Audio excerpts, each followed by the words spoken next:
In this video, we'll be learning about cloud incident response and forensics.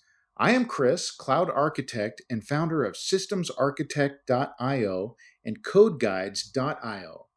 When a security incident hits, the first 60 minutes often decide the outcome. A rehearsed team with playbooks, forensic ready logging, and tested recovery can contain a breach in hours. Without those foundations, you lose days to confusion, destroyed evidence, and ad hoc calls. Cloud makes it harder. Ephemeral infrastructure, logs across dozens of services, and classic forensic tools that do not fit serverless or managed services. This checklist covers 10 practices for incident response and forensics on AWS, Azure, and Google Cloud.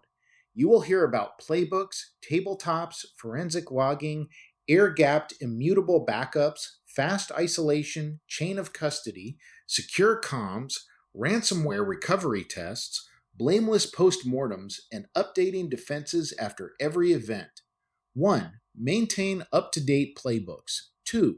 Practice tabletop exercises. 3. Enable forensic ready logging. 4. Use air gapped immutable backups. 5. Isolate compromised workloads fast. 6. Preserve evidence chain of custody. 7. Communicate via secure channels. 8. Test ransomware recovery. 9. Conduct blameless postmortems. 10. Update defenses after every event. First, maintain up-to-date playbooks. First, why bother with playbooks? Playbooks turn expert knowledge into step-by-step procedures any on-call engineer can follow at 3 a.m., so stress does not skip evidence or break containment. SANS reports that documented playbooks can cut mean time to containment by about 54% and keep response consistent whoever is on call. SANS, Sysadmin, Audit, Network, and Security, a well-known information security training and research institute. Cover your top incident types: compromised IAM credentials, exposed storage, crypto mining, ransomware, exfiltration, DDoS, supply chain, insider threat, API abuse, and phishing. Each playbook needs detection signals, severity criteria, containment, evidence steps, comms templates, and recovery, stored somewhere reachable if production is down, and updated after every incident. On AWS, use Incident Manager and Systems Manager automation runbooks. On Azure Sentinel, Logic App playbooks for Isolate VM, disable user or revoke sessions. On Google Cloud, Security Command Center findings into cloud functions or Chronicle SOAR for quarantine and credential disable. SOAR, Security Orchestration, Automation, and Response, automates and coordinates security responses. Second, practice tabletop exercises. Aren't written playbooks enough? Playbooks on paper are not enough. Quarterly 2-hour tabletops walk scenarios with engineering, security, legal, comms, and management, and surface gaps you cannot see in a doc. Examples: the only DBA who can revoke database credentials is on vacation, security lacks permission to isolate prod, or legal is missing from the escalation path when customer data is involved. Gartner linked research suggests quarterly tabletops can mean about 40% faster real response than written procedures alone. Inject complications mid exercise. Second account pivot, journalist call, logging system also compromised, assign gap owners, and recheck next quarter. Build scenarios from real breaches adapted to your stack and walk detection, containment, investigation, and recovery with your actual tools: AWS Game Day and Fault Injection Simulator, Azure Chaos Studio and Attack Simulation, and non-prod drills all validate procedures against cloud-specific failures. Third, enable forensic-ready logging. You need enough detail to reconstruct who accessed what, from which IP, with which credentials, and what they did after. Default CloudTrail style management events show API calls but not always data access. VPC flow logs show connections, not content. You cannot invent those logs after the breach. Enable data access logging for sensitive resources, object level storage, database audit or query logs, function invocations, and Kubernetes audit at request level. Use selectors to control cost. Add DNS query logging for C2 and DNS tunneling. Store forensic logs separate from ops logs and retain longer. C2, command and control, the channel an attacker uses to communicate with and direct compromised systems. On AWS, CloudTrail data events for sensitive S3, 1-minute VPC flow logs, Route 53 resolver query logs, Guard Duty EKS audit. EKS, Elastic Kubernetes Service, Amazon's managed Kubernetes offering. On Azure, diagnostic settings for Key Vault, SQL, storage, NSG flow logs, Entra sign-in and audit, AKS Cube audit. NSG, Network Security Group, a set of rules controlling inbound and outbound traffic to cloud resources. On Google Cloud, data access audit for storage, BigQuery, Cloud SQL, and Secret Manager, VPC flow logs with full metadata, and DNS policy logging. Fourth, use air-gapped immutable backups. What makes a backup real? Backups an attacker can delete or encrypt are not backups. Ransomware often hits backup credentials first, then production. If backups live in the same account, one compromise reaches both. Air-gap means a separate account or subscription with independent credentials. Immutability means worm retention, so even a compromised backup account cannot erase history for the lock window. Worm means write once, read many, a storage model that prevents modification or deletion once data is written. Cross-account replication to that destination, test restore quarterly, and document restore steps and time estimates. AWS Backup Vault Lock and S3 Object Lock in compliance mode. Azure Immutable Vaults with multi-user authorization. Google Cloud cross-project backups, bucket lock, and retention org policies. Fifth, isolate compromised workloads fast. What comes first in isolation? Containment first. Stop lateral movement and further exfiltration in minutes, without wiping evidence. Terminating or rebooting destroys memory, connections, and processes investigators need. IBM cost of a data breach data has long shown faster containment correlates with lower cost. Pre-build isolation security groups or network policies that allow only forensic tooling. Swap the instance into quarantine instead of killing it, and practice until the team can do it in under 5 minutes. On AWS, modify -instance-attribute to the isolation group. Deny -all IAM policy for compromised users. Memory dump via SSM before changes. SSM is Systems Manager, AWS's service for managing and running operations across cloud instances. On Azure, quarantine NSG, disable user and revoke refresh tokens, disk snapshot first, JIT forensic access. JIT is just-in-time access, granting elevated permissions only for a limited window when they are needed. On Google Cloud, quarantine network tags, disable service accounts, snapshot disks into a forensics project.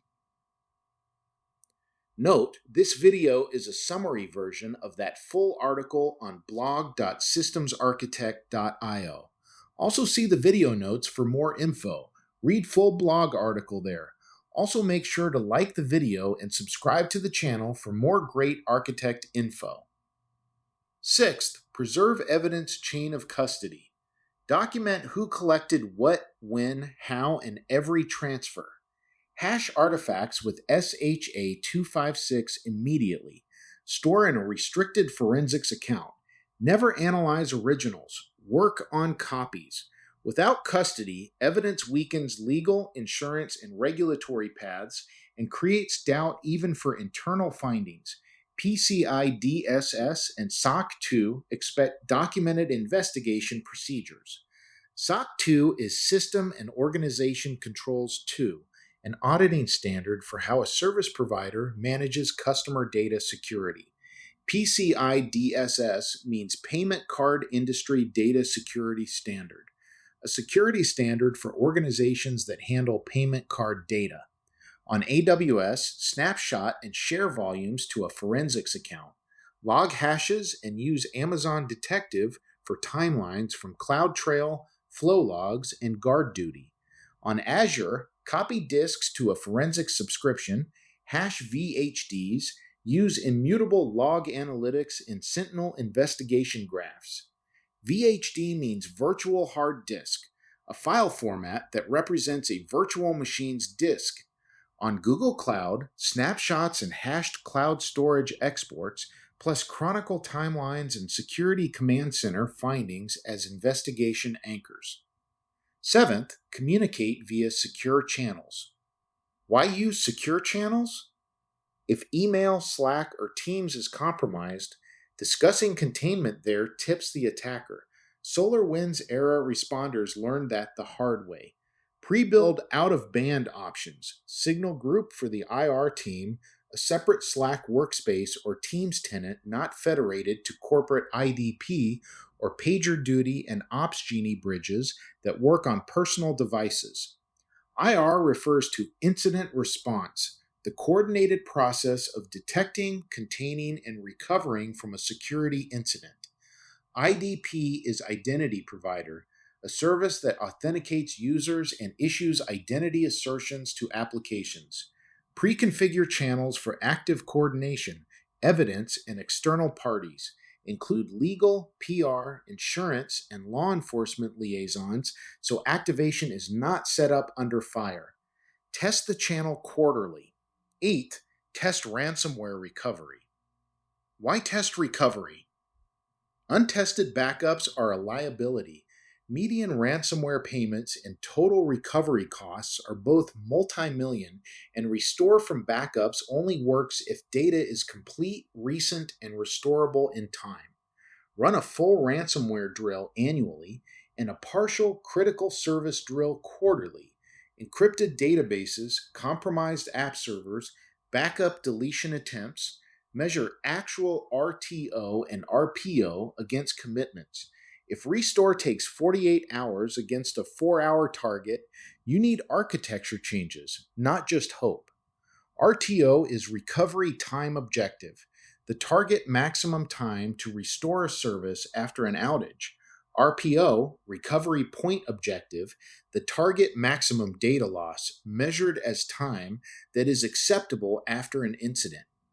Test AWS backup and RDS point-in-time restore in an isolated VPC, Azure backup and SQL restore with row counts and checksums, Cloud SQL, snapshot-based compute instances, and Valero for GKE. Document times against RTO. 9th, conduct blameless post-mortems. Why blameless? Focus on systems and process, not blame, so people share the truth. Google SRE, Netflix, and Etsy-style reviews shift from who to why our systems allowed this. Use a template, summary, UTC timeline, 5 whys root cause, contributing factors, what went well, what to improve, action items with owners and due dates, publish internally within about 5 business days, track completion, store and index searchable by type, service, and root cause, share anonymized lessons org-wide. If action completion stays under about 80%, the same incidents will return. 10th, update defenses after every event. If you only patch the one bug and not the class of weakness, Scientia-style findings show the same technique often returns within a year. Split actions, immediate fixes in 48 hours, detection improvements in 2 weeks, systemic fixes in about a month. Report completion to leadership. Add or update SIEM rules for the exact pattern. Impossible travel, admin lambda roles, and replay with atomic red team or scripts to prove the alert fires. On AWS, guard duty threat intel sets and config rules or SCPs that block the misconfiguration class org-wide. Track monthly MTTD, MTTC, MTTR incidents by category, action item on time rate, and recurring types. Falling detect time and fewer repeats mean the loop is working. To wrap up, playbooks plus tabletops turn chaos into a rehearsed procedure and cut containment time dramatically. Forensic logging and air-gapped immutable backups give you a timeline and a way home, even when attackers target backups. Fast isolation with preserved evidence, chain of custody, and out-of-band comms let you contain and investigate without destroying proof or briefing the adversary. Blameless postmortems, ransomware restore drills, and metric-driven defense updates close the loop so every incident leaves you harder to hit next time. Thanks for listening, and put these 10 practices into your next tabletop or readiness review. Thanks for checking out this video. Hope you liked it. Find a lot more articles and guides both on systemsarchitect.io and codeguides.io. Again, that's systemsarchitect.io and codeguides.io.